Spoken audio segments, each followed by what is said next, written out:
Amazon has come a long way since its roots as a simple online bookstore 2 decades ago. It's now one of the largest brand names in existence, with various empires in entertainment media, shopping, and more. CEO Jeff Bezos accumulating over $100 billion in combined wealth. Even the name Amazon has come to be more associated with the company than it has the rainforest from which it gets its name. So at this point, we'd be surprised if you haven't heard of it. From robotic workers to simple things that are actually patented. You're watching Top Trending, and today we're counting down 15 facts about Amazon that you may not have known.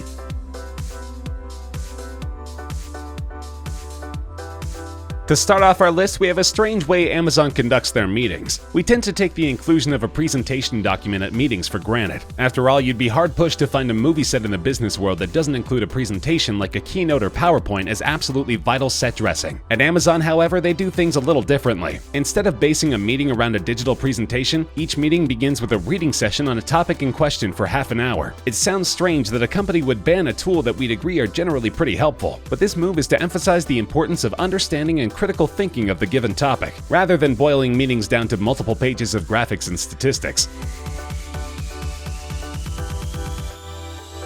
At number 14, we have Amazon's early look. It's common knowledge that websites update their look over time, to suit modern aesthetics and to make use of new technology that allows for styles that wouldn't have been possible in the web in its early days. A notable example of the former of these would be Google's logo updates over time. The new sans serif logo introduced in 2015 initially being met with criticism by users, despite most of us now being able to admit it looks better than the old logo. I don't think there can be any debate over whether Amazon looks better now compared to when it first started. Bizarre color schemes, strange indentation, and bland text styles really do make this a sight for sore eyes, especially when compared to a modern design consisting of well-spaced and minimal styles, with a heavy emphasis on images.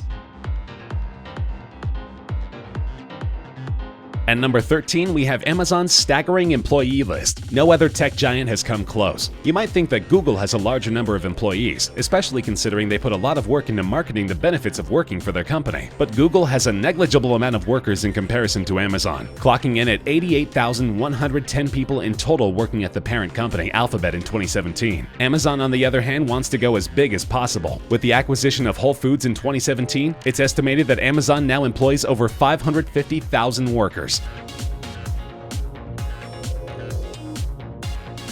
Our number 12 spot goes to Prime Air. This might be one you've seen prototype footage of. Drones are widely considered to be an example of futuristic technology, and Amazon is determined to make them a part of everyday life. In 2013, CEO Jeff Bezos released plans for a project called Prime Air, a system that uses drones to deliver packages to customers just half an hour after placing their order. Of course, the system comes with limitations, as your package must be small and light enough to be able to be carried and within a 10-mile radius of an Amazon warehouse. Maybe not as impressive when put like that, although still very cool technology.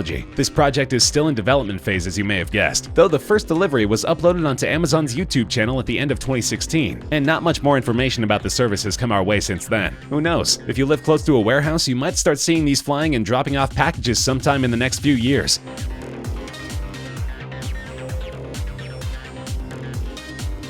Number 11. A feature of Amazon you might not have known about is Amazon Smile. A lot of sites nowadays offer ways to handily donate to charities straight through sales on the app. Teespring, for instance, has a feature where you can donate incremental percentages of your earnings to a wide variety of charities. By using Amazon Smile, found at smile.amazon.com, you can get Amazon to donate 0.5% of the purchase price of items you buy to a choice of up to 1 million charitable organizations. Really? What's particularly nice about this feature is that the experience you can find online is identical with the exact same products. So if you find yourself looking to buy something on Amazon in the future, using this version of the site can only be beneficial.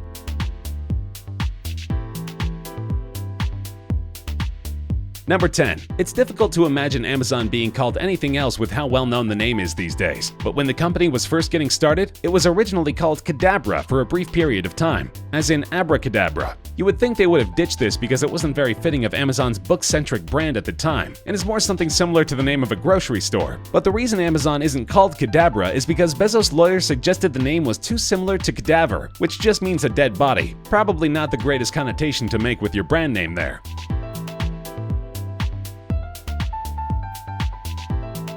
At number 9, we have an item bought by Brian Klug, the most expensive item sold on Amazon. In 2010, Brian spotted a CD of Discovery Channel Cells priced at close to $3 billion and put in his details out of a sense of morbid curiosity we can only imagine. His card was charged for $4 shipping and handling, which seems a bit confusing to us. If you're charging $3 billion for a CD, the least you can do is provide shipping and handling in your cost, right? The order was soon canceled by Amazon, saying that the seller is currently unable to accept payment, and Brian briefly chatted to an Amazon employee soon after about the possibility of implementing limits on purchases. That is, you won't be able to top Brian's order for a very long time. Number 8 is the reason Amazon started in the first place. In 1994, Bezos left D.E. Shaw to start Amazon, just several months before receiving a multi-million-dollar bonus. Though the idea of leaving such a position may seem crazy to some, Bezos allegedly lives his life in what he considers a regret minimization framework. Amazon speak for thinking about his deathbed and doing his best to take every chance he feels he may regret not taking later down the line. Love or hate him, the advice is something we could probably do with all taking on board. So why did Bezos think passing up on starting Amazon in the first place might be a missed opportunity? Because he had observed the growth of e-commerce in the 90s, with the growing popularization of the internet, and didn't want to later regret missing out on making his mark on the industry. At number 7, we have Relentless. Upon hearing the domain Relentless.com, you might think it'd be the landing page for Relentless Records, or the Relentless energy drink, or even George Sherman's 1948 cult film Relentless. You probably wouldn't think that it would be a domain owned by Amazon, even though it is. Registered in September 1994 by Bezos, Relentless.com serves only to redirect visitors to the Amazon.com website. Before going on to start Amazon under the name Cadabra, Bezos originally considered calling Amazon Relentless, a name which sounds significantly more unfitting than Cadabra did, giving the website an oddly creepy feeling to it. Despite the company not going on to be named Relentless, the domain name was kept, and to this day will just redirect you to the main store page.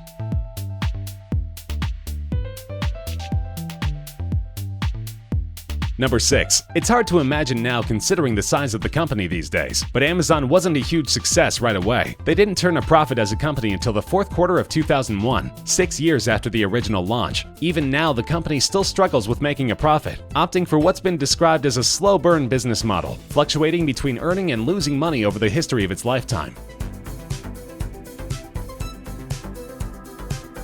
At number 5, we have Amazon's customer service. You might not have known that employees at Amazon have to spend 2 days every 2 years working on the service desk, taking calls. It sounds strange to think of, but actually serves an important purpose of helping employees understand the importance of customer service. When we say employees at Amazon, we're including Bezos himself, who also participates in the custom. Difficult as that might be to believe that the CEO of the entire corporation would consider himself needing to be routinely brushed up on the value of customer service.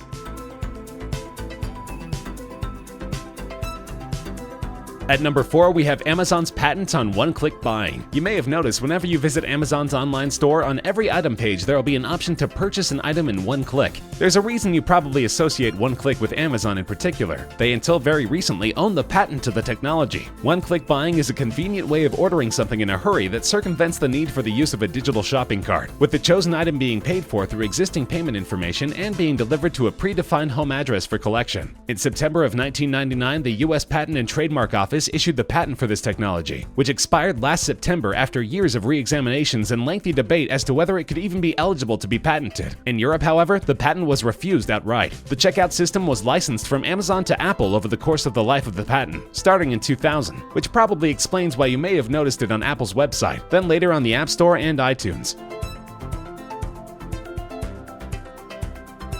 Number 3. If you're the kind of person that worries about the tremendous amount of data floating around between corporations, we don't think this entry is going to make you feel any better. Anticipatory shipping is a method of boosting efficiency in transporting your goods. In essence, this system can allow Amazon to predict your order before you even place it, using previous time spent on site, previous purchases, frequency of purchases, and even some various real-world information to guess what you'll be buying and deliver the expected package to a local warehouse as soon as possible for minimal shipping time. Amazon filed a patent for the technology in December 2012, which was approved in December 2013.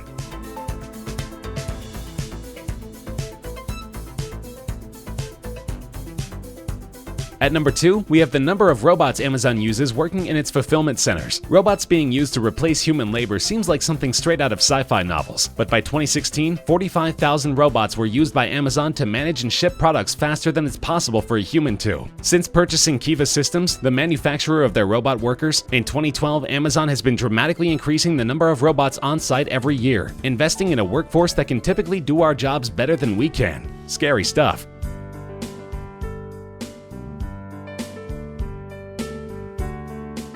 At number 1 on our list, we have a continuation on from our last point on robot workers. As Extreme Tech puts it, no sense of irony is needed to be successful in politics. As just 1 year after former President Obama's choice of an Amazon warehouse as a showcase of jobs in the US, Amazon upped their robot workforce from 1,000 to 10,000. The rate at which Amazon is making use of robot workers is increasing exponentially from year to year, as the company works to cut costs through gradually replacing its workforce with automation. Of course, they're not the only company engaging in this kind of cost cutting, with most other companies adopting automated systems for efficiency reasons, some of these being as visible as self-service checkouts at your nearest grocery store. And that's the list. Have any more facts you want to share with us? Let us know in the comments section. We'd love to hear from you. If you enjoyed the video, feel free to like, share with friends, and subscribe to Top Trending for more regular countdown videos such as this one.